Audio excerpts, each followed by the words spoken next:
Nagising ako ng maaga at wala akong magawa. So, nag-video-video na lang muna ako dito sa bahay na maganda at malinis na nirentahan namin for 2 nights. Ayan si Adara. Hello Adara. Ayan naman yung pangalawa kong anak, si Onini. Tulog pa. Kasi maaga pa yan eh. Ayan. Nag-video-video na lang muna ako. Wala kasing magawa. Ayan sa kusina. Nagluluto si Mama Patsy at yung aking husband. Nagluluto silang dalawa.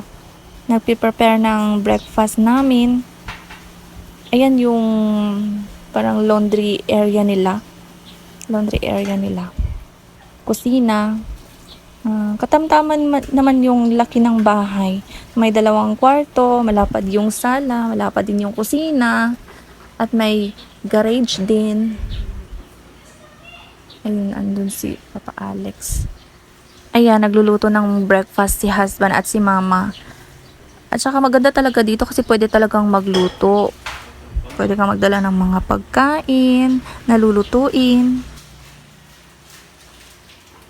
Dito ako sa may bandang kusina, sa dining area. Ayan.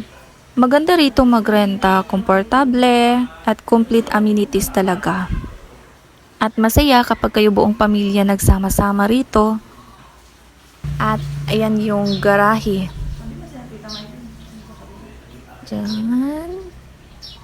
Diyan yung garahe. Ayan, diyan nakapark yung aming sasakyan. Ayan, may basurahan sa labas. Ayan, yung gate. Ito ay sa Coronadal City.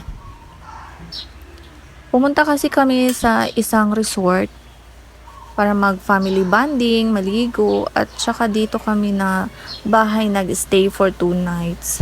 Dito naman sa areang ito, pwede ka maupo rito at mag-relax. Ayan, sa labas yan siya. Sa garahe.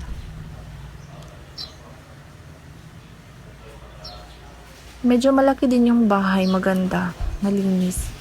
Ayan, dining area, kitchen. Tapos doon sa loob, malapad naman yung sala. At may 2 kwarto. Meron ding CR sa loob.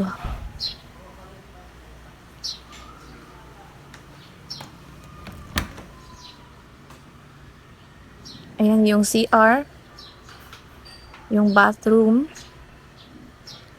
Ayan, dyan yung shower area.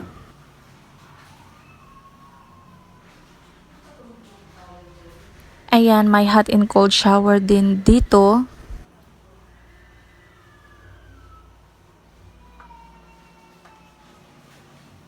Buntis ako dito kay Aviana ng 3 buwan.